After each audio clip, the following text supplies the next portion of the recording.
What is up, friends? Jorge Anito here. Glad you can make it over. Guys, welcome back. This is such a meaningful video to me that man, we have a lot of things to discuss. For one, we're almost about to hit 400 subscribers. So yeah, giveaway as soon as that happens. Also, we're going to do a really sweet unboxing from a really cool long-time subscriber and really good friend, David Crawford, aka Crawdini. And we are going to discuss the contents of this box and why it is so meaningful to me and why it holds such a sentimental value. And so I just want to encourage you guys to just check it out to the end. I realize that we all have ADD. It's hard to keep our attentions. And oh, hold on a second, a ball. So yeah, first order of business, we're about to hit 400 subs. I think we're at 395. Thank you for everybody who's been subscribed for a while and for the newcomers. It's such a blessing. And while we're talking about this, if you wouldn't mind, why don't you do me a favor, hit that like button, leave a comment. If you're not subscribed, go ahead and hit the subscribe button. Post notification bell. Everything that YouTube says is acceptable for people like us to do. I don't know. Anyway, yeah, 400 subs. As soon as we hit it, is my hair messed up there? Wow. Huh. We're going to do an awesome giveaway. If you remember, our last big giveaway was at 200 subs, and we've already went past 300. And yeah, I've given away a few random things here and there, but we're going to do a really nice giveaway when we hit 400 subs and just kind of write it out, you know. So I don't even know what I'm saying. I'm excited for this unboxing. Let's go ahead and get into that right now. Alright guys, we're also going to get into the green cow philosophy and why that's so important to me. It sounds stupid, I know, right now, but trust me, just hear me out. Here in just a little bit, there's going to be some stuff in here that ties into that. So yeah, a little bit of backstory. So yeah, David Crawford, longtime subscriber, just a really nice guy, good friend.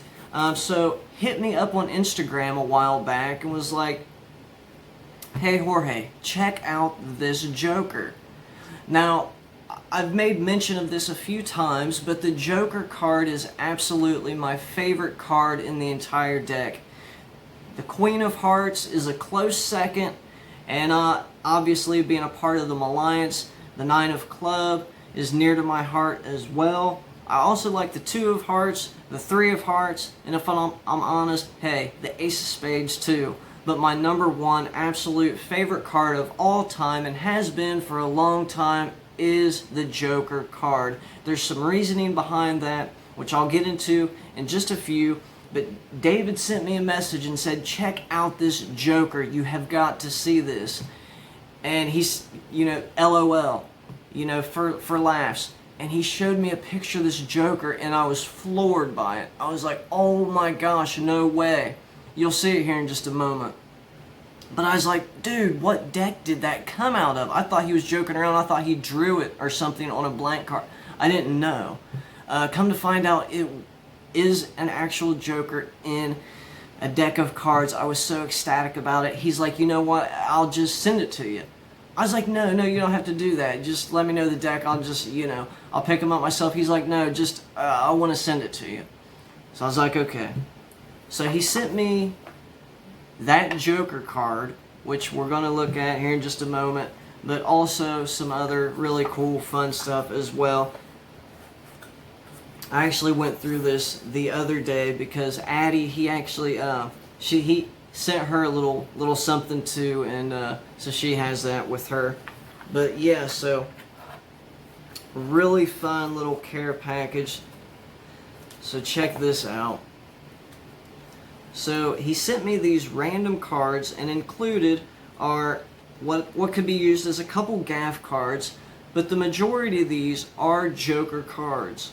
So we have one from the, I can't remember what deck this is, but I love this deck a lot.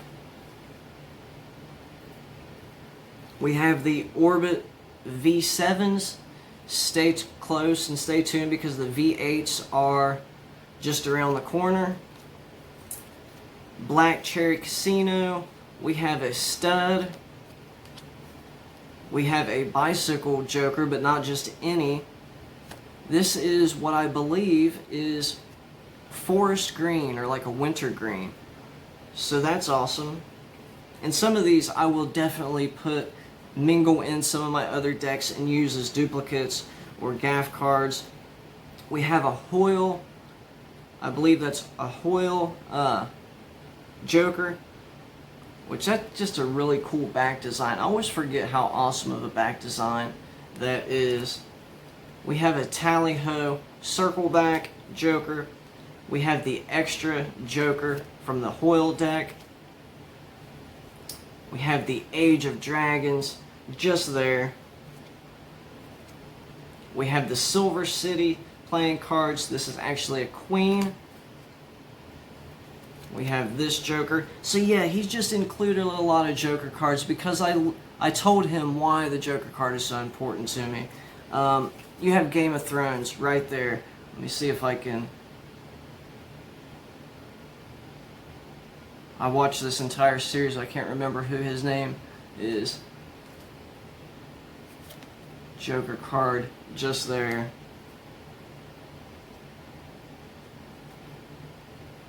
Super cool, super unique Jokers. Thank you so much, David. I really enjoy going through these, man.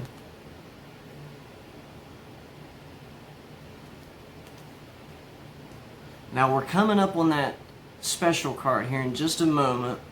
I'm just going through and showing you these ones at the moment. It's another Game of Thrones Joker.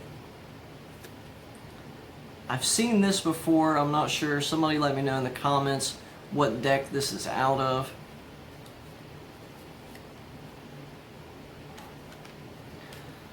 So this is one I'm super excited about, this Gemini Joker, because it's black. I can use that in my orange or my gold deck. And so now, my friends, we're down to these 3 Joker cards. There's also something else in here. But check these out. I'm going to show you the black and white one first.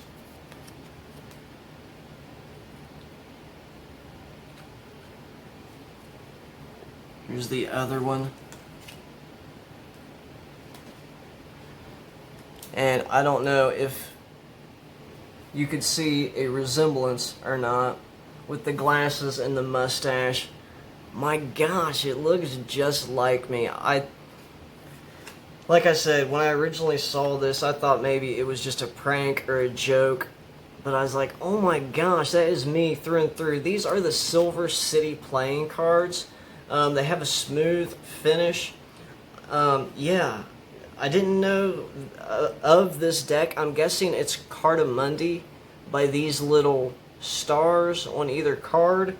And some of those Cardamundi decks, they do come with a third Joker, often like a gaff Joker, which obviously this one could be used for just that.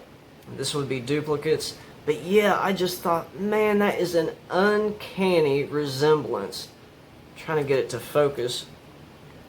But I was just so excited. It's things like this really are exciting to me, especially because of how much Joker cards mean to me.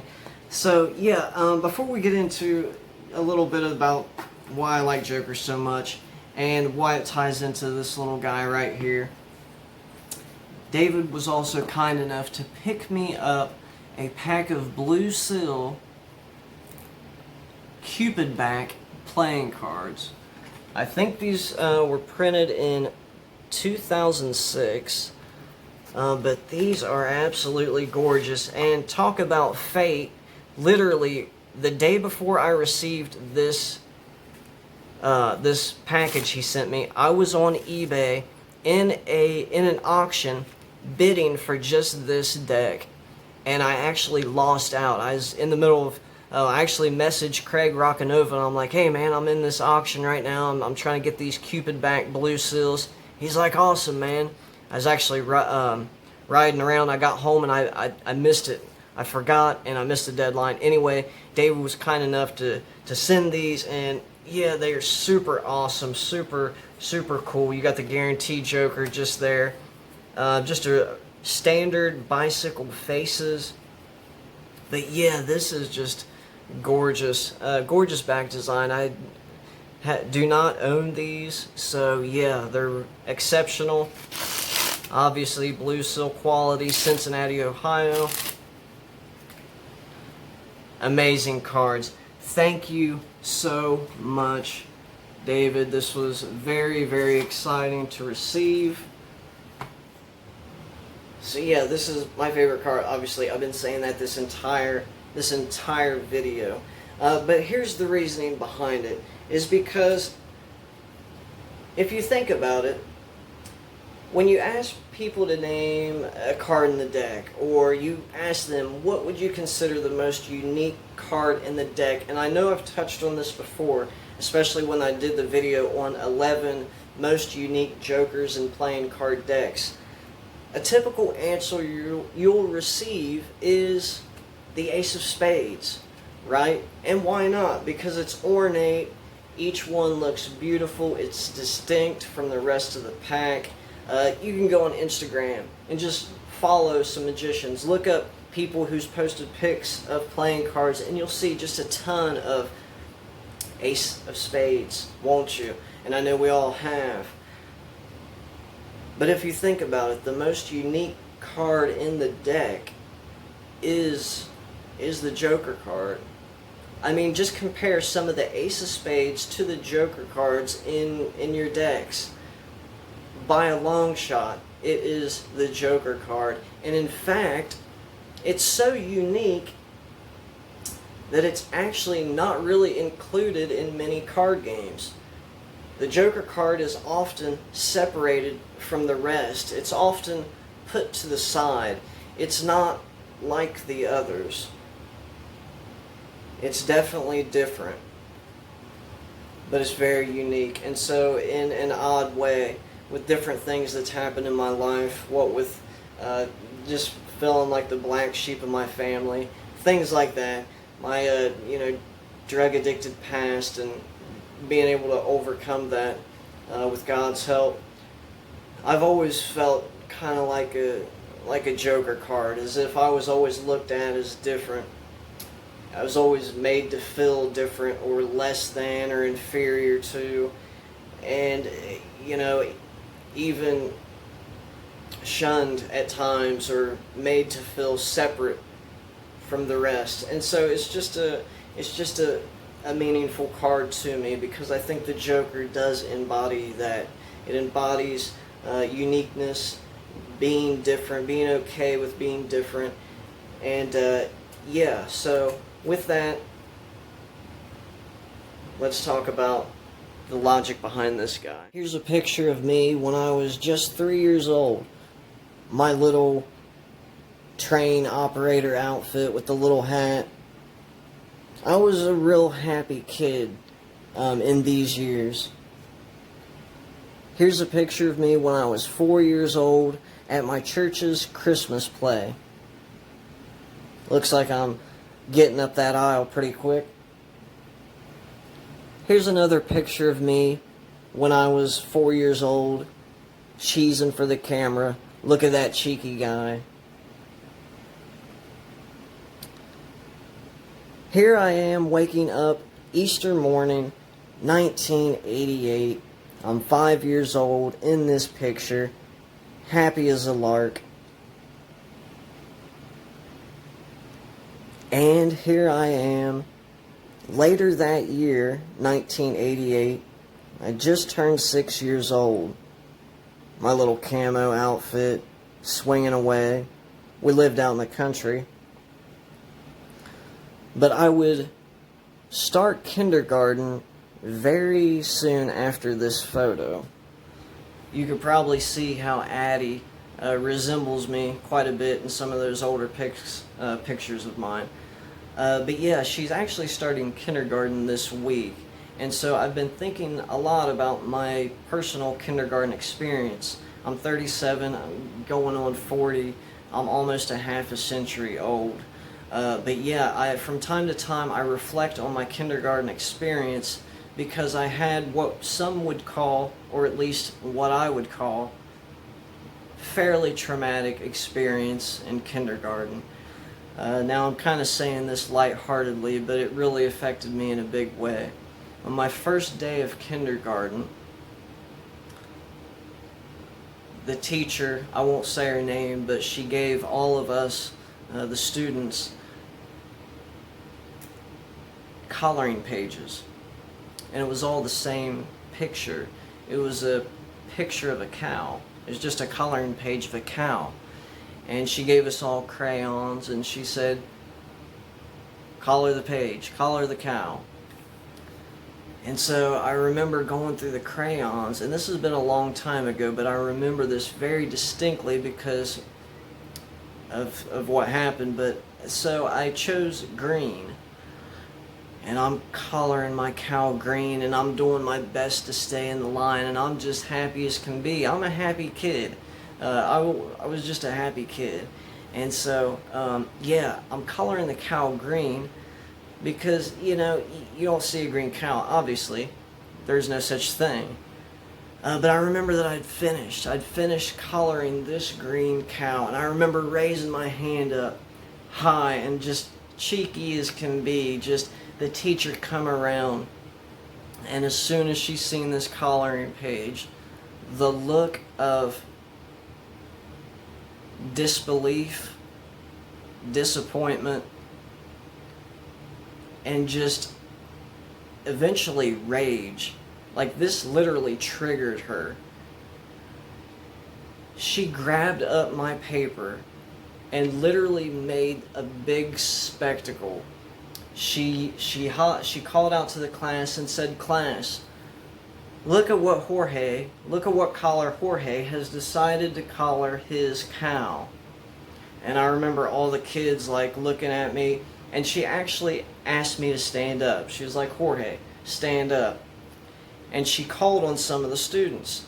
I'm just going to say random names. Amanda, what color are cows?